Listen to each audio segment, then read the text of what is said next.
Bonjour à tous. Bonjour à tous. Est-ce que vous nous entendez bien? Vous avez un onglet questions dans lequel vous pouvez répondre normalement. Parfait. C'est bon. Merci Mathieu. Super. Bonjour à tous. Merci à tous d'être présents aujourd'hui pour ce webinaire de présentation de notre nouvelle offre d'attaque protection MDR. Alors, je vois qu'on est déjà près de 100 à être connectés. On va attendre un petit peu. J'en profite juste pour vous rappeler qu'un replay du webinaire sera disponible et également que ce webinaire est éligible DDA. Donc, n'hésitez pas à nous solliciter à la fin du webinaire pour obtenir vos attestations. Donc voilà, je vois que de nouvelles personnes se connectent. Ça se remplit. Ça se remplit, ouais. Vous nous entendez bien? Oui, il y a eu la validation dans le chat. Ok. Super. Ce que je vous propose, c'est peut-être qu'on commence on va commencer par un rapide tour de table, comme ça laisse le temps aux dernières personnes de nous rejoindre. Donc, pour ceux qui ne me connaissent pas, donc je suis Damien Daman, cofondateur et directeur général de Datac. Et depuis maintenant 2 ans et demi, et je suis accompagné aujourd'hui de Benoît et Théophile de Datac et Johan de CyberProtect. Je vous laisse vous présenter. Bonjour à tous, je suis Benoît Houlier, donc directeur cybersécurité chez Datac. Je serai là pour toutes les questions techniques et cyber. Théophile Laffaire, donc je suis en charge des partenariats chez Datac. J'ai notamment participé à la création de cette offre avec notre partenaire CyberProtect et Johan qui va laisser se présenter. Oui, bonjour à tous, Johan Bérouk, directeur commercial CyberProtect. Donc, je suis là pour vous accompagner justement pour promouvoir la partie purement technique cyber. Donc, attends, je vais commencer. Ouais. Tout d'abord, nous sommes ravis, très enthousiastes aussi de vous présenter notre nouvelle offre d'attaque protection MDR. Ça fait plusieurs mois qu'on travaille dessus avec Théophile, Benoît et Johan. Et donc, on était très impatients de pouvoir vous la présenter. Donc, pour l'agenda de ce webinaire, ce qu'on vous propose, c'est déjà de vous rappeler les spécificités de l'assurance cyber d'attaque historique et voir comment s'articule l'attaque protection MDR par rapport à notre offre d'assurance historique. Puis, Johan vous présentera dans le détail tout le fonctionnement du service MDR. Et enfin, Théophile vous présentera les avantages de l'offre d'attaque protection MDR et comment vous pouvez opérationnellement la proposer à vos clients. Alors, n'hésitez pas pendant toute la présentation à poser des questions. On y répondra à la fin. Et puis, s'il y a quelques questions pour lesquelles on n'a pas le temps de répondre, on reviendra vers vous dans les prochains jours. Donc, n'hésitez pas à poser toutes vos questions. Alors, ouais. Donc, Datac. Donc, pour rappel, Datac, notre mission, c'est de protéger et d'assurer les entreprises face au risque cyber.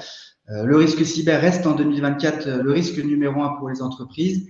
Et pour y faire face, on propose un produit d'assurance cyber proactif qui combine des garanties complètes et d'assurance avec de la technologie et des services en cybersécurité pour aider à prévenir et réduire le risque cyber. Donc, notre produit, pour rappel, repose sur plusieurs piliers. Le premier, c'est une gamme complète d'outils en cybersécurité qui sont inclus dans la prime d'assurance. Donc, notre produit est proactif dans le sens où il a de la valeur pas uniquement au moment du sinistre quand les garanties d'assurance se déclenchent, mais durant toute la durée de vie du contrat, dès la souscription, avec la mise à disposition de différents outils pour prévenir et réduire le risque cyber. Un autre pilier, c'est les garanties les plus complètes du marché. Au sein de Datac, on a construit notre propre produit d'assurance cyber et on a qu'à chercher à le construire de la façon la plus complète possible. À titre d'exemple, nous sommes par exemple aujourd'hui le seul produit d'assurance cyber à proposer un volet de fraude par mail dans les éléments que l'on couvre. Un troisième pilier, donc, c'est d'excellents rapports qualité-prix. Ça, c'est grâce à toute la technologie et les services en cybersécurité que nous incluons dans notre offre d'assurance cyber. Toute cette technologie nous permet de réduire le risque, à la fois la fréquence, mais également le coût d'une attaque, ce qui nous permet de vous proposer à vous et pour vos clients les produits des prix très compétitifs. Donc, c'est le cercle vertueux en combinant prévention-protection avec assurance. Et enfin, un dernier pilier, c'est l'accompagnement humain. Donc, on a des experts en cybersécurité qui sont disponibles pour vous accompagner, vous et vos clients. Donc, n'hésitez surtout pas à nous solliciter. Nos experts sont là pour sensibiliser aux risques cyber, pour expliquer les différents services cybersécurité que nous proposons ou répondre à toute autre question. Donc, vous pouvez toujours prendre rendez-vous avec nos experts, soit via la plateforme courtier, soit juste en sollicitant vos responsables commerciaux habituels. Donc ça, c'était un rapide rappel sur notre offre d'assurance d'attaque. Donc, la slide suivante, c'est un zoom sur tous les outils qui sont aujourd'hui inclus dans la prime d'assurance. Donc, le premier outil, ça vous le connaissez, c'est notre scan de cybersécurité. Donc, c'est une technologie que nous avons développée en interne qui permet d'évaluer de l'extérieur le risque cyber d'une entreprise. Ce scan, on le fait tourner à la souscription, mais également durant toute la durée de vie du contrat, de façon hebdomadaire. Nous allons ainsi pouvoir envoyer des alertes si de nouvelles failles sont identifiées et jouer vraiment un rôle de prévention. On propose également un audit cyber en ligne qui permet d'évaluer les process internes de cybersécurité. Nous proposons aussi des campagnes de phishing et un scan de l'Active Directory et du cloud. Donc, l'ensemble de ces outils, ils sont inclus dans la prime d'assurance. Donc, on les estime aujourd'hui à une valeur annuelle d'environ 2 500 €, ce qui offre finalement un retour sur investissement immédiat pour vos clients, puisque il y a de la valeur, pas uniquement si une cyberattaque a lieu, mais dès la souscription, avec la mise à disposition de tous ces outils. Donc, tous ces outils, vous les retrouvez donc sur votre espace courtier, mais ils sont également disponibles dans d'Attaque Défense. Donc, c'est une plateforme qui est dédiée à vos assurés. Et donc, vos assurés peuvent, sur cette plateforme, retrouver un suivi de leurs risques, peuvent également prévenir les attaques en mettant en place les différents services et outils que nous proposons et être accompagnés par nos experts qui sont là, voilà, pour expliquer éventuellement ce qu'on a vu avec le scan ou comment lancer une campagne de phishing. Donc, tout ça, c'est disponible sur d'Attaque Défense. Donc, ça, c'était un rapide rappel en 5 minutes de l'offre historique d'assurance cyber proactive d'attaque. Aujourd'hui, nous lançons une nouvelle offre qui est unique pour vos clients. C'est d'Attaque Protection MDR, qui est finalement la combinaison d'attaque assurance cyber, donc tout ce que nous venons de voir, plus un service MDR. Donc, dans d'Attaque Protection MDR, vous retrouvez les garanties complètes d'assurance, tous les outils que nous venons de reparcourir ensemble. D'Attaque Défense est également inclus dans d'Attaque Protection MDR. Et en plus de ça, vous avez accès, vos clients ont accès à un service MDR. Donc, MDR, ça veut dire Managed Detection and Response. C'est une solution intégrée et complète de cybersécurité qui combine la mise en place d'un logiciel EDR. Donc, un logiciel EDR, c'est un logiciel qui va aller surveiller toutes les menaces au niveau des terminaux d'un système informatique, que ce soit les postes ou les serveurs. Donc, on combine cet EDR avec des experts en cybersécurité qui vont surveiller, qui vont intervenir 24 sur 24, 7 jours sur 7, lorsque des menaces ou une suspicion de menace est avérée. Donc, aujourd'hui, dans le service MDR, on vous propose l'EDR SentinelOne, qui est la référence du marché des EDR aujourd'hui, et le SOC Managé CyberProtect. Donc, alors, n'hésitez pas si vous avez des questions déjà à ce stade-là.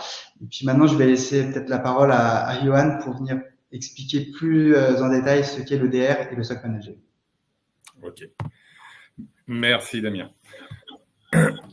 Donc, déjà, avant toute chose, parler de CyberProtect rapidement. Donc, on n'est pas tout nouveau, c'est une société qui a 20 ans d'existence. Donc, vous imaginez bien qu'il y avait une certaine avance dans cette société pour justement apporter cette surveillance continue en SOC managé. Et en fait, CyberProtect a été intégré à un groupe qui a maintenant 3 ans, donc un groupe de 1000 collaborateurs faisant 250 millions d'euros de chiffre d'affaires avec plus de 50 000 clients, permettant entre autres l'intégration et la proximité via le nombre d'agences très importantes que possède le groupe sur toute la France. Et donc, ça vous apporte ne serait-ce qu'une proximité géographique, bien que le SOC, les équipes techniques soient intégralement basées à Lyon, on a cette capacité de pouvoir intervenir sur l'ensemble de la France, tout en s'appuyant aussi sur les expertises techniques du groupe. Et bien sûr, vous imaginez bien, une société en cybersécurité nécessite un nombre de certifications assez conséquentes, certifications qui sont des éléments clés pour répondre à des exigences que pourraient avoir des clients, mais aussi pour avoir justement cette expertise attendue et nécessaire autour de la cybersécurité. Maintenant, je vais vous expliquer un peu les solutions. Car il faut bien comprendre que c'est pas pour nos clients, pour nos futurs clients, l'important c'est pas de savoir s'ils vont se faire attaquer, parce que quoi qu'il arrive, ils se feront attaquer. C'est donc de savoir quand, et donc de s'y protéger, de s'y préparer.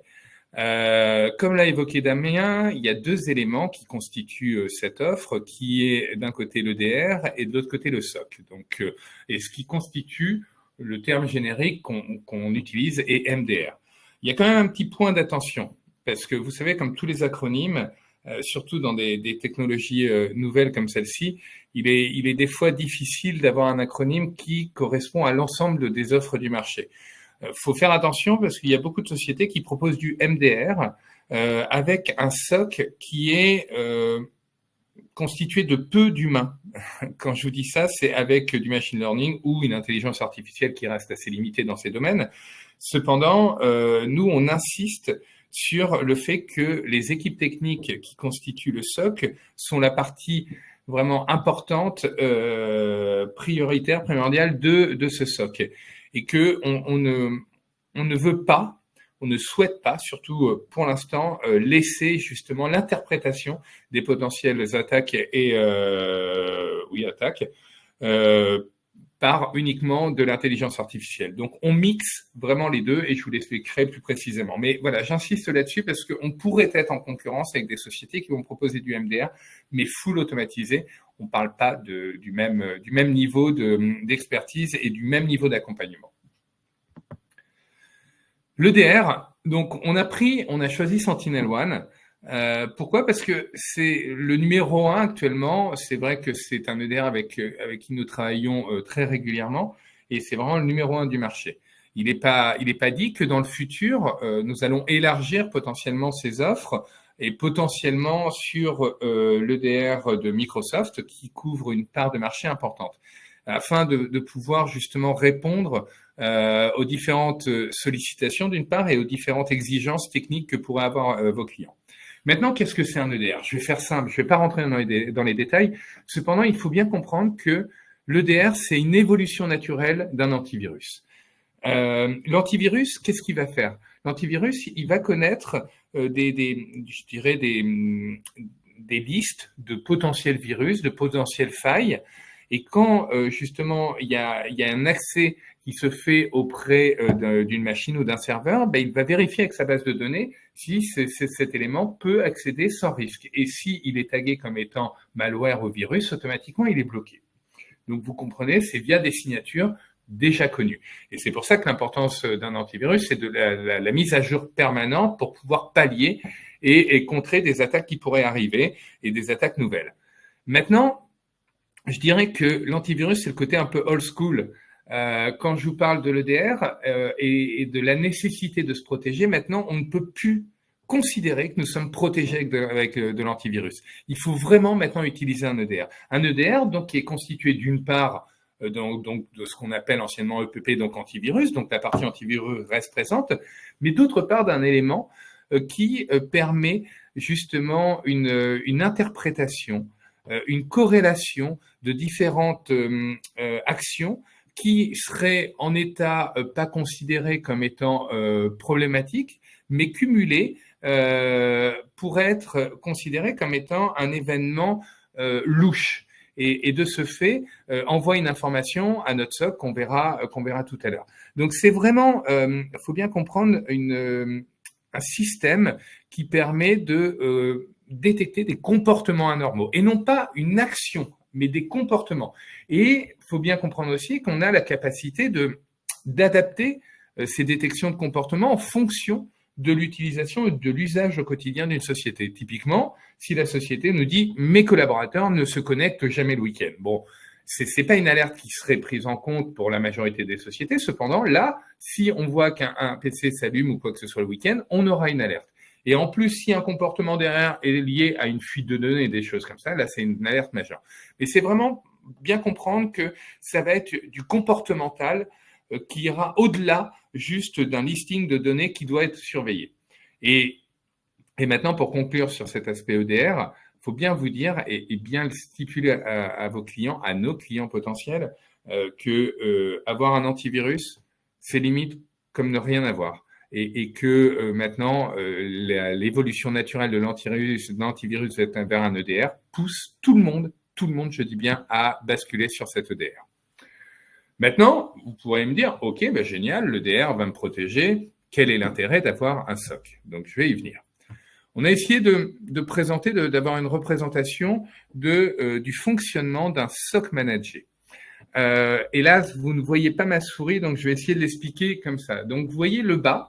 Le bas, c'est le client, le SI du client. Le SI du client qui est constitué donc de ce qu'on appelle les endpoints, ça va être tout ce qui va être PC, serveur et donc équipement. Tout ce qui va être l'aspect réseau, tout ce qui va être l'aspect cloud et tout ce qui va être l'aspect identité. Quand je parle de cloud, pourquoi? Parce que vous allez me dire, oui, mon client, il a toute son infra chez lui. Cependant, il peut avoir des sauvegardes qui sont dans le cloud, il peut avoir aussi la messagerie Microsoft 365, donc c'est des éléments qui doivent être aussi surveillés. Et donc, à ce système d'information, on y plug des équipements de sécurité. Ça va aller, pour ceux que vous connaissez le plus, les antivirus que j'évoquais tout à l'heure, ou les firewalls, ou les VPN, ou la gestion de l'Active Directory, enfin bon. C'est vraiment des éléments. Et là, en l'occurrence, ce qui nous intéresse, c'est l'élément de protection EDR, qui reste l'élément fondamental à l'heure actuelle. C'est vrai que surveiller en complément ce qui se passe sur le réseau est un élément complémentaire. Cependant, dites-vous que c'est quelque chose qu'on pourra ajouter aux services proposés. Cependant, ce n'est pas une contrainte qui est nécessaire pour bénéficier de l'assurance évoquée. Là, ce qui est important, c'est l'EDR. Donc, l'installation de l'EDR SentinelOne, auprès de ce client qui permet d'avoir cette surveillance. Et donc, alors, si vous regardez en bas, au milieu, côté gauche du schéma, vous voyez ce flux qui sort de ces équipements de sécurité et qui va vers le SOC CyberProtect. Donc, ces flux de données peuvent être très importants. C'est des logs qui sont envoyés. Attention, aucune information du client ne sont envoyées. C'est des logs cryptés qui permettent d'indiquer s'il y a des comportements malveillants. En fait, c'est toutes les alertes qui sont remontées par l'élément SentinelOne. Et donc, ça va dans un petit équipement qui s'appelle le SIEM. C'est là où, ce que je vous évoquais tout à l'heure, c'est l'équipement qui a l'intelligence artificielle. Et comme je vous l'ai indiqué, il y a des sociétés qui vont proposer uniquement cet équipement. Cependant, nous, on insiste sur l'aspect humain derrière. Et donc, cet équipement, avec l'intelligence artificielle qu'il constitue, va permettre de récupérer l'ensemble des logs, corrélés avec d'autres ou pas, et de dire, attention, là, il y a un comportement malveillant ou on a un doute là-dessus. Et donc, qu'est-ce qui se passe? L'équipe d'analyse directe se saisit de cette alerte et vérifie la véracité, savoir si c'est un faux positif ou pas. Si c'est avéré que c'est quelque chose tendancieux, c'est envoyé directement à l'équipe de remédiation, qui, elle, a une vocation différente qui va être d'intervenir au plus vite sur l'équipement pour permettre justement d'isoler l'attaque.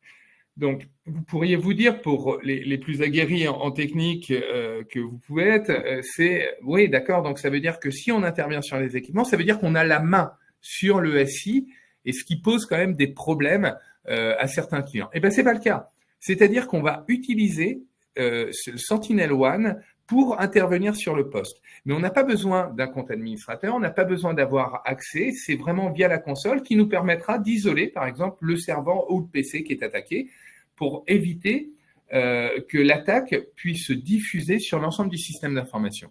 Donc, comme vous le comprenez, on ne peut pas, ou on peut maximiser, minimiser les attaques, cependant, quand une attaque arrive, notre travail, c'est justement d'entériner ou de minimiser les conséquences de cette attaque. Et ne pas avoir de SOC managé voudrait dire que le client devrait avoir donc une équipe en interne qui gère ces problématiques. Il faut bien comprendre que là, on parle de cybersécurité. Les ingénieurs qui vont gérer le système d'information peuvent avoir les compétences, mais n'auront pas les réflexes et l'habitude justement de gérer ces attaques rapidement, et tout en sachant que les attaques se déroulent souvent le week-end. Est-ce que le client a l'ensemble des compétences qui sont en capacité de répondre à une attaque à 4 heures du mat, il y a un dimanche matin? Il y a peu de chances. Donc, c'est vraiment cette capacité technique. Il faut bien comprendre que nos équipes, je ne sais pas si vous voyez en haut, quand on évoque les sources, sont en interconnexion, en contact permanent avec l'ensemble des SOC en France, mais aussi dans le monde. Il faut savoir que c'est une communauté qui, malgré le fait que ce soit détenu par des sociétés concurrentes, mais travaille beaucoup ensemble pour se permettre d'avoir les informations, les dernières informations virales, des attaques, des comportements malveillants, afin de pouvoir justement répondre au plus vite aux problématiques et aux attaques qui pourraient subvenir. Donc voilà, c'est vraiment l'objectif d'avoir une certaine tranquillité, du client en se disant que vous inquiétez pas, il y a l'automatisation du système, l'EDR qui va protéger vos équipements et qui va alerter, et il y a l'équipe technique derrière qui surveille en 24/7 tout comportement malveillant afin d'intervenir et de contenir l'attaque au plus vite.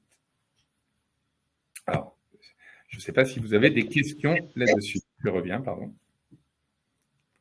Ce que je te propose, Johan, c'est qu'on prenne les questions à la fin. Ouais, ok. Donc, je te laisse la main, Théo. Merci pour toutes ces précisions. J'espère que c'est plus clair pour vous. Et encore une fois, si vous avez des questions, n'hésitez pas à nous les poser. On prendra le temps d'y répondre à la fin. Mais je vous propose désormais de passer aux avantages de l'offre d'attaque protection MDR. Alors, excuse-moi Théo, j'ai juste oublié un point fondamental sur la tarification. Vous allez avoir deux systèmes de cotation. J'insiste là-dessus. C'est que, comme je vous l'ai dit tout à l'heure, on va installer l'EDR sur les endpoints. Les endpoints, c'est les PC et les serveurs. Cependant, le premier contact que vous aurez avec votre potentiel client, ça peut être le dirigeant qui n'aura certainement pas cette information. Donc, on a essayé de simplifier les choses pour vous donner une estimation rapide, que vous soyez en capacité de donner une estimation rapide du coût, en vous basant uniquement sur le nombre de salariés. Par contre, gardez bien à l'esprit qu'on a fait un ratio qui est le ratio le plus commun, c'est-à-dire que pour 100 salariés, on considère qu'il y a 125 endpoints, parce qu'il y a les serveurs en plus, des fois des PC complémentaires. Cependant, gardez à l'esprit qu'on peut tomber sur des sociétés qui auront 100 collaborateurs et uniquement 100 ou 102 endpoints, ou inversement, 100 collaborateurs et 200 endpoints. Donc, bien comprendre, tant qu'on n'a pas le volume d'endpoint définitif, il sera compliqué d'avoir un tarif qui sera celui qui sera proposé au final. Cependant, vous pouvez déjà avoir une estimation en vous basant sur le nombre de collaborateurs. Voilà. Excuse-moi Théo, j'avais oublié ce point. Non, mais tu fais bien de préciser. Donc, je vous propose qu'on passe aux avantages de l'offre d'attaque protection MDR, donc à la fois pour vous courtiers et pour vos clients. Le premier avantage, et pas des moindres pour vos clients, ça va être de leur offrir une protection complète de cybersécurité et de les protéger en respectant les 5 piliers de la cybersécurité définis par le NIST. Vous allez avoir le volet identifié, donc c'est-à-dire identifier les failles de cybersécurité et pouvoir agir dessus, c'est-à-dire y remédier. Tout ça, c'est permis par les outils de cybersécurité d'attaque inclus dans la prime que vous a présenté Damien. Donc, aussi bien le scan cyber, le simulateur de phishing, notre solution d'audit, ou encore le scan d'Active Directory et le scan de cloud. Et avec le MDR Cyber Protect, on vient vraiment rajouter ce volet protégé et surveillé à notre offre. C'est-à-dire qu'avec l'EDR, on va être en mesure d'analyser 24 heures sur 24 et 7 jours sur 7 les menaces entrantes. Et comme vous l'a bien expliqué Johan, avec le SOC Managé Cyber Protect et leurs équipes cyber, isoler proactivement les menaces que nous aura remontées l'EDR. Ensuite, vous avez bien évidemment le volet remédier et assurer, qui sont le cœur d'activité de l'attaque. C'est-à-dire que si votre client est victime d'une cyberattaque, on va intervenir pour limiter les impacts et remettre en état son système informatique et bien entendu indemniser les pertes et dommages qui peuvent successifs à cette cyberattaque. D'autres avantages pour votre client, le premier, c'est qu'il va bénéficier de 30% de réduction moyenne et immédiate sur sa prime d'assurance. C'est-à-dire que quand votre client va souscrire à l'offre d'attaque protection MDR, il va souscrire d'un côté à l'assurance et de l'autre à la solution de cybersécurité. S'il souscrit aux deux en parallèle, immédiatement, l'assurance est remisée en moyenne de 30%, ce qui sur de moyennes et grosses entreprises n'est vraiment pas négligeable. Comme vous le savez, les primes d'assurance cyber peuvent coûter plusieurs milliers, voire plusieurs dizaines de milliers d'euros. Donc c'est vraiment une belle réduction qu'on offre à vos clients. Et on va avoir des exemples concrets par la suite, mais vous allez voir qu'en fait cette réduction vient dans la plupart des cas rentabiliser en partie, voire entièrement la solution de cybersécurité. C'est-à-dire que pour le même prix que l'assurance simple, vous allez pouvoir proposer à votre client l'assurance plus un MDR complet. et véritablement lui proposer un accompagnement en cybersécurité de A à Z. Autre avantage, c'est le fait que votre client n'a plus de questionnaire cyber à la souscription. Comme vous le savez sûrement, chez Datac, de 0 à 50 millions d'euros de chiffre d'affaires, on base notre analyse sur le scan de cybersécurité. Au-delà de 50 millions d'euros de chiffre d'affaires, on peut être amené à poser des questions complémentaires à vos clients. Alors, ces questions se veulent simples. L'idée, c'est de garder une offre accessible à tous. En revanche, on se fait à l'usage que ça suppose beaucoup d'allers-retours avec le client, qu'il y a souvent un petit temps avant de recevoir ses réponses, que l'interlocuteur qu'on a n'est pas forcément le DSI qui a les réponses à ces questions. Donc, ça va être un moyen de contourner ce questionnaire cyber à la souscription. Vous n'avez plus de questionnaire. Et le questionnaire et le scan ne seront plus excluants. Donc, c'est aussi un moyen de rendre éligibles vos clients qui ne le sont pas. Pourquoi? Parce que le MDR Cyberprotect nous apporte un gage de cybersécurité suffisant pour se passer de ce questionnaire, quel que soit le chiffre d'affaires de vos clients, donc de 0 à 500 millions d'euros de chiffre d'affaires dans la petite souscription d'Attaque. Et enfin, dernier avantage qui se rattache un petit peu à la slide précédente, vous proposez véritablement à vos clients une protection complète et 24/7 de leur cybersécurité. Je vous propose de résumer tout ça avec un exemple concret pour que vous voyez comment ça se traduit financièrement pour vos clients. Donc, on a pris un persona, donc une entreprise avec un chiffre d'affaires de 100 millions d'euros, un effectif de 200 personnes et un code NAV de courtage en assurance. Donc, vous voyez qu'avec l'assurance cyber classique d'Attaque, pour un plafond de 2 millions d'euros, une franchise de 2500 euros, la prime d'assurance est un petit peu moins de 34 000 euros TTC. Et dans le cadre de l'offre d'Attaque Protection MDR, on applique la réduction de 30% à la prime d'assurance. Par conséquent, elle est un petit peu en dessous de 23 000 euros. Ce qui représente quand même 11 000 euros de réduction, ce n'est pas négligeable, d'autant plus que la solution de cybersécurité, elle, coûte 11 500 euros hors taxe. Vous voyez que pour un prix total de 34 403 euros, votre client bénéficie de assurance plus solution complète de cybersécurité pour à peine 500 euros de plus qu'une assurance seule. Donc, j'espère que cet exemple vous permet d'y voir un peu plus clair. Et c'est d'autant plus vrai, plus on monte en chiffre d'affaires. En fait, plus les primes d'assurance sont importantes, plus la réduction sera conséquente et plus on va venir rentabiliser l'achat de la solution de cybersécurité. Pour vous, courtier, il y a bien évidemment aussi des avantages. Vous pouvez démultiplier les souscriptions grâce à des primes attractives. C'est-à-dire que si vous êtes en concurrence avec d'autres intermédiaires d'assurance face à d'autres offres, vous pouvez arriver avec une offre d'assurance promisée avec moins 30% qui se combine avec une solution de cybersécurité. Vous augmentez, votre rémunération puisque vous êtes rémunéré sur la vente de la solution cyber de la même manière que sur l'assurance et de façon récurrente. C'est-à-dire que tant que le MDR Cyberprotect est actif, chaque année, vous êtes commissionné sur le service de cybersécurité. Vous pouvez convertir plus facilement parce que, comme on l'a dit précédemment, vous n'avez plus de questionnaire cyber. Et vous rendez éligible tous vos clients à l'assurance cyberdata, donc c'est un vrai plus pour vous. Vous accélérez à la fois le parcours de souscription et la conversion qu'il y a derrière. Vous renforcez votre devoir de conseil avec une offre complète en cybersécurité. Comme vous le savez, le cyber est un risque nouveau, encore peut-être mal appréhendé par certaines entreprises. Donc vous avez pour rôle d'en parler à vos clients. Et là, vous pouvez véritablement arriver avec une solution clé en main qui protège l'ensemble de ce système informatique contre les cyberattaques.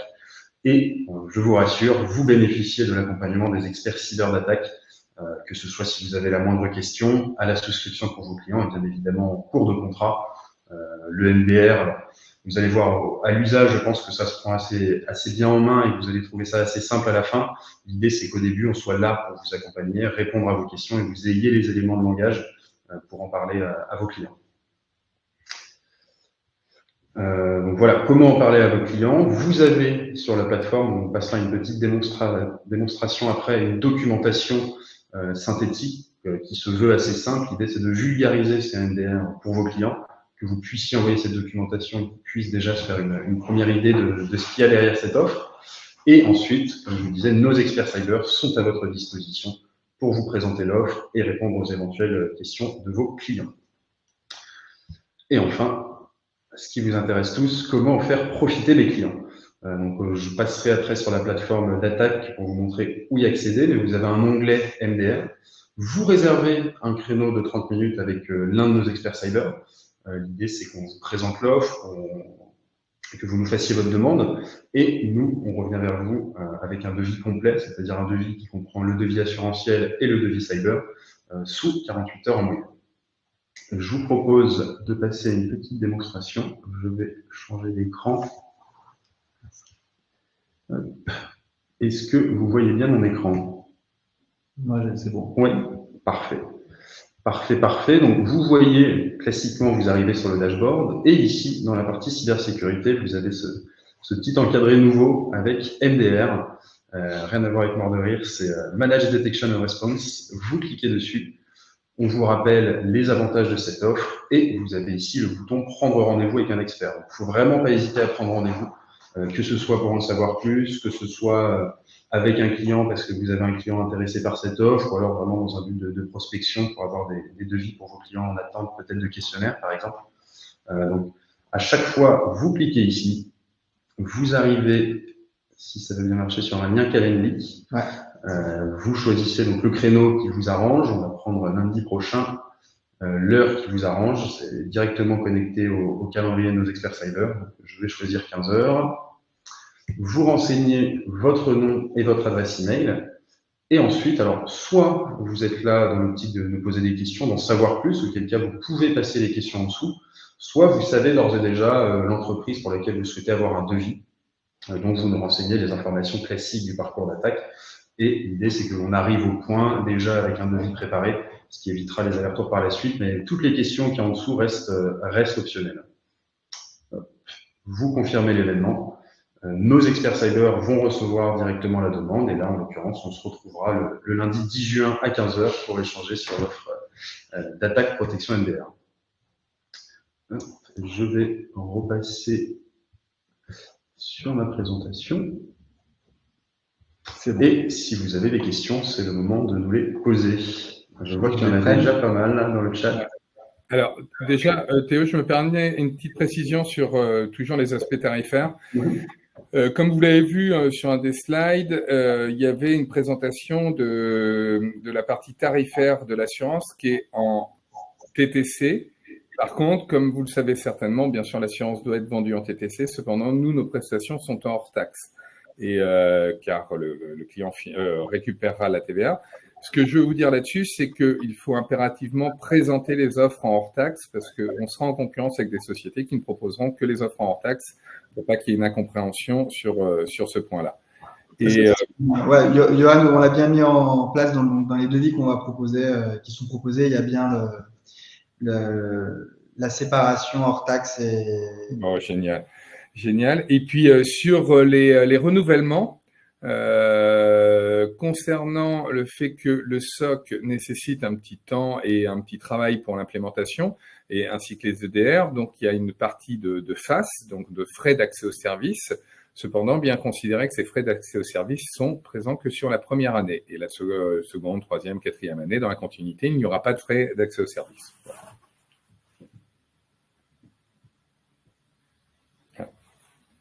Ton micro est coupé, Damien.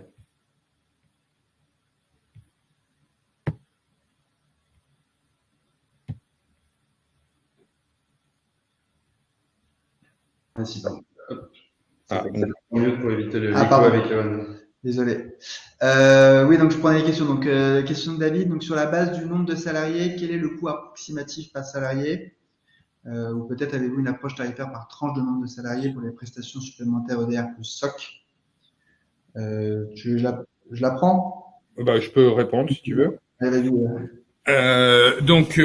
allez, il y a bien sûr des montants qui sont liés par tranche de salariés, que ce soit, faut bien comprendre que dans le montant, il y a la partie licence, SentinelOne, et pareil, on a un contrat avec des bons tarifs qui est aussi adapté en fonction du nombre de salariés, et notre SOC aussi, le tarif diminue en fonction du nombre de salariés.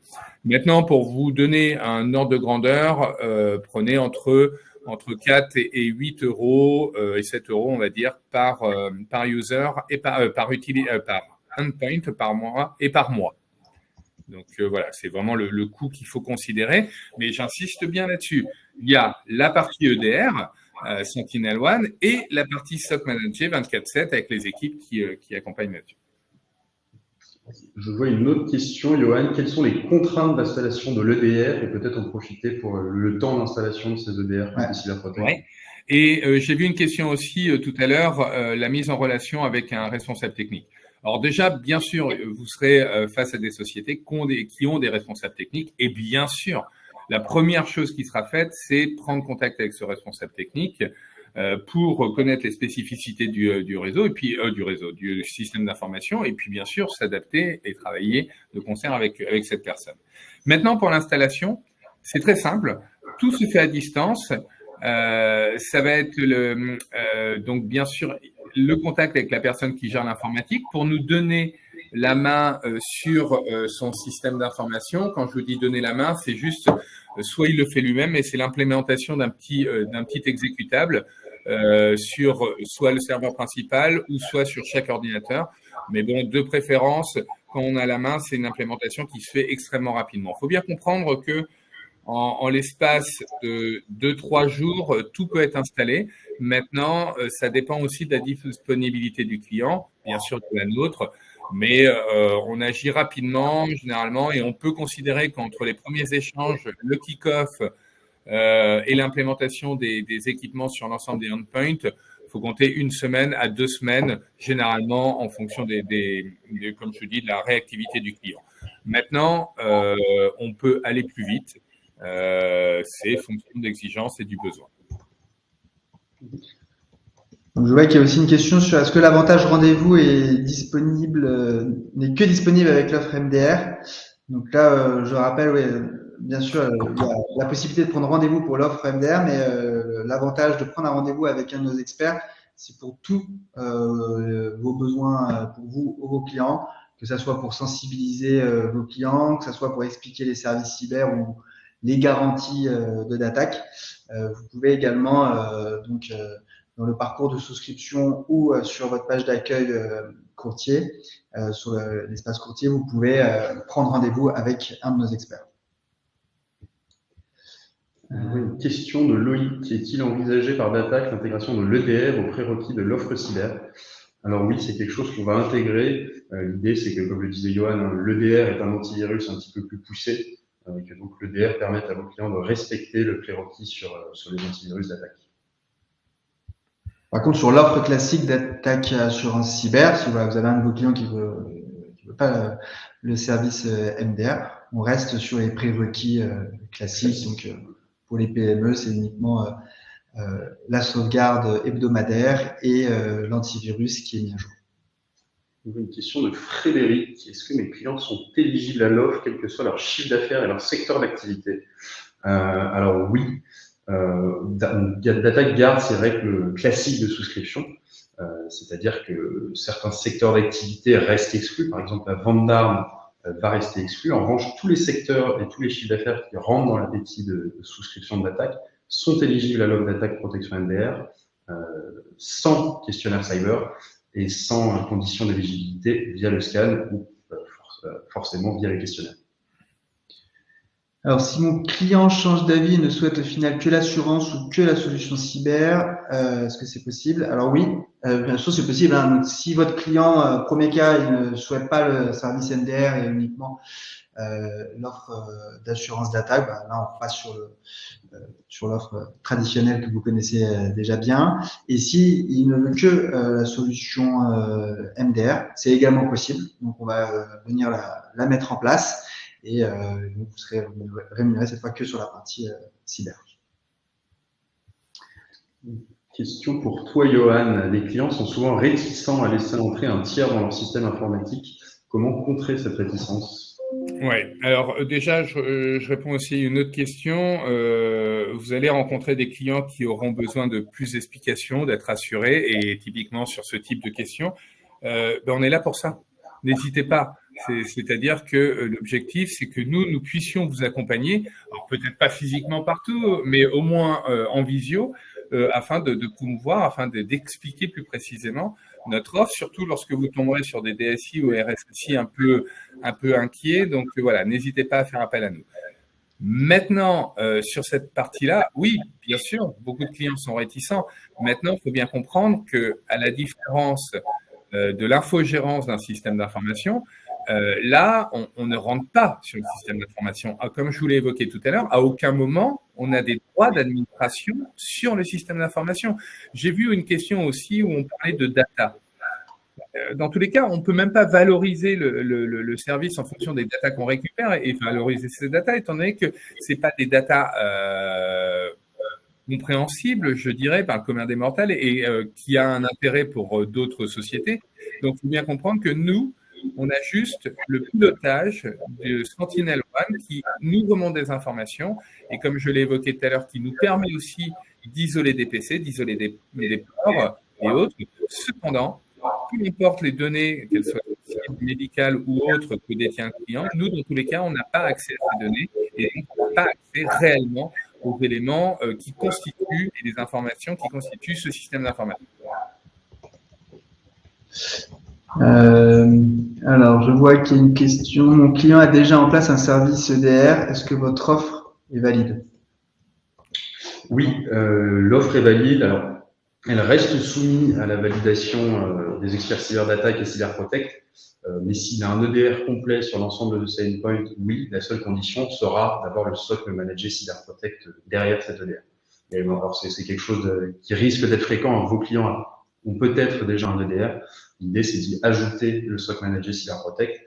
Comme l'a très bien expliqué Johan, un EDR, c'est très utile, mais s'il n'y a pas l'humain derrière pour agir proactivement, ça ne fait pas forcément sens. Donc, oui, on peut prendre d'autres EDR à condition d'avoir le SOC Manager Cyberprotect derrière. Oui, parce que c'est ça, s'il n'y a personne pour intervenir le week-end pour isoler une attaque, vous l'avez compris, ça peut se diffuser, vous arrivez le lundi matin, tout est mort. Donc c'est d'où l'importance d'avoir une équipe qui est là en surveillance 24/7. Donc là-dessus, par contre, comme je l'ai évoqué tout à l'heure, on a parlé de Sentinel-One, on a parlé de l'évolution potentielle vers d'autres DR, en l'occurrence ceux de Microsoft. Il faut bien comprendre que aucune société sérieuse, je dis bien sérieuse, ne peut se targuer de pouvoir répondre à proposer du SOC Manager sur l'ensemble des EDR du marché. Maintenant, notre objectif, c'est d'une part d'élargir la possibilité d'aller sur plus d'EDR, les plus courants, les plus performants. Et donc, l'objectif, c'est qu'on vous accompagne là-dessus. Bien sûr, on ne pourra pas répondre oui à tout. Cependant, on pourra aussi accompagner le client sur la migration vers un EDR plus pertinent si son EDR n'est pas couvert par nous. Alors, je vois qu'il y a une autre question qui est au début. On avait un peu loupé. Donc, bonjour. Est-ce qu'il y a plusieurs niveaux d'intervention du SOC en fonction de la délégation accordée par un client et quels sont ces niveaux? Non. Alors, il y a la possibilité, mais en l'occurrence, sur l'offre que nous proposons, non. Pourquoi? Vous allez comprendre tout de suite. C'est-à-dire que on propose que du 24/7. Il est hors de question qu'on propose du 12/5. Pourquoi? Parce que, comme je l'évoquais tout à l'heure, s'il y a une attaque, l'objectif de ce système et pour qui est la genèse de notre partenariat avec Datac, c'est de permettre d'isoler et d'intervenir le plus rapidement possible pour éviter qu'une attaque se propage. Faut bien comprendre que si, par exemple, on limite sur la temporalité cette surveillance, le risque va être accru dans les périodes non couvertes, d'une part, et d'autre part, si on se dit que écoutez, c'est pas nous qui allons intervenir sur les postes via Sentinel-One pour isoler les attaques, on va envoyer l'information à l'équipe technique qui, elle, va intervenir sur les postes. Ça, c'est pas possible. Pourquoi? Parce que on ne connaît pas la capacité de l'équipe technique à intervenir, que ce soit le week-end et autres. Et donc, on ferait porter un risque très fort à l'assurance si le client n'intervient pas. Et vous l'avez bien compris, ce gain en termes de prix de 30% est lié à ça, parce qu'on minimise les risques.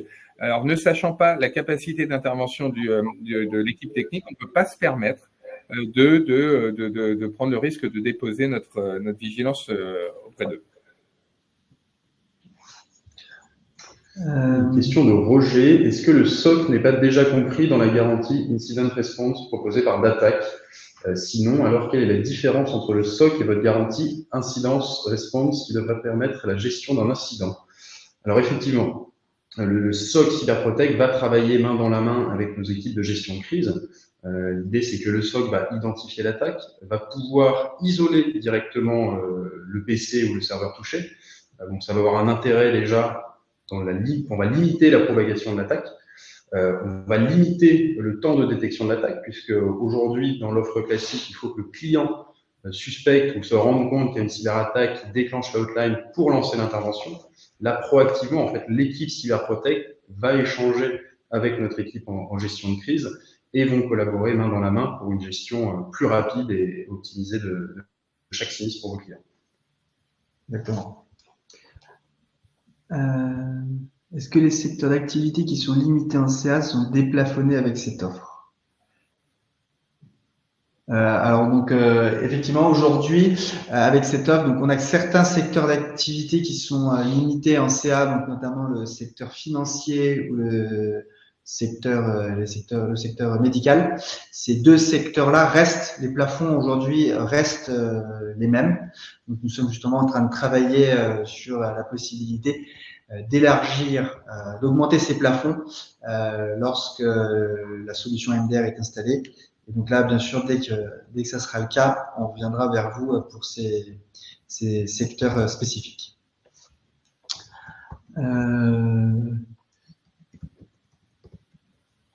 Je vois qu'on a à peu près pris, parce que là, il est 46. Ouais. Ce qu'on a à peu près pris. Alors, il y a encore quelques questions qu'on peut avoir loupées. De toute façon, vous inquiétez pas, on va revenir par mail auprès de tout le monde si on voit qu'il y a certaines questions qu'on a loupées dans le fil conducteur de toutes les questions. Il y a une part de commission, là, une question concernant la commission sur l'EDR et le SOC. Alors, oui, Roger Bissor, je vais peut-être rater ce sujet, mais quel est le prix des services EDR et SOC? Quelle commission est payée au courtier? Alors, pour le tarif EDR et SOC, ça va dépendre, comme on l'a dit, du nombre d'endpoints, donc du nombre de postes et de serveurs de votre client. Et c'est comme ça va en fait un petit peu être au cas par cas pour chaque client. Et au niveau de la commission, vous avez la main dessus de 10 à 20%, donc c'est aussi un petit peu à vous de voir ce qui est intéressant et ce qui peut marcher pour votre client. L'objectif, c'est que ça reste intéressant pour tout le monde et vous êtes commissionné de la même manière que sur l'assurance, de façon récurrente, c'est-à-dire que tant que le MDR reste actif chaque année, vous êtes commissionné sur cette solution de cybersécurité. Et par contre, sur l'aspect tarifaire, hélas, on a été obligé de définir un montant minimum de facturation. J'imagine que vous le comprenez bien. Donc, faut bien comprendre que pour des petites sociétés, on est sur un montant qui est aux alentours de 250 hors marge. Voilà, c'est un élément important parce que sur les petites sociétés de 10, 20, 30 personnes, automatiquement le coût par utilisateur peut être un peu plus important du fait de ce minimum de facturation. Ok. Je crois qu'on a fait le tour de l'ensemble des questions. On va faire un check. On fera une relecture. Ceux à qui on n'a pas pu répondre, on reviendra bien évidemment vers vous par mail. Une dernière question, Roger, 250 par utilisateur? Non. Au total. Par mois, 250 € par mois pour l'ensemble de la société. Par utilisateur, on est, alors, bien sûr, comme il y a un coût fixe, ça dépend vraiment de la taille de l'entreprise. Mais comme disait Johan, en fonction de la taille, ça peut varier entre 4, 5 € et 6, 7 €. Ça va vraiment dépendre de la taille de l'entreprise. Merci beaucoup. J'espère que c'était clair. J'espère que c'était clair. Et en tout cas, n'hésitez surtout. On va revenir vers vous aussi avec de la documentation qui explique bien tout ce qu'on vient de voir aujourd'hui. Le replay sera disponible. Et n'hésitez surtout pas à prendre rendez-vous avec nos experts pour venir expliquer, pour venir vous expliquer l'offre si besoin, et puis aussi pour faire les premiers devis pour vos clients. Et on est aussi disponible pour échanger dans les réunions avec vos clients pour venir dans le détail. Et très rapidement, j'aurais une question de David concernant l'attestation DDA. On va vous envoyer le support de présentation et à la fin, vous avez un rapide questionnaire de 2 questions à nous retourner. Et si vous nous retournez, on vous enverra l'attestation DDA en plus du support de présentation. Comme ça, vous aurez tous les éléments. Donc, n'hésitez pas. Merci beaucoup. Merci à bonne journée. Merci. Merci. À bientôt. Au revoir, merci.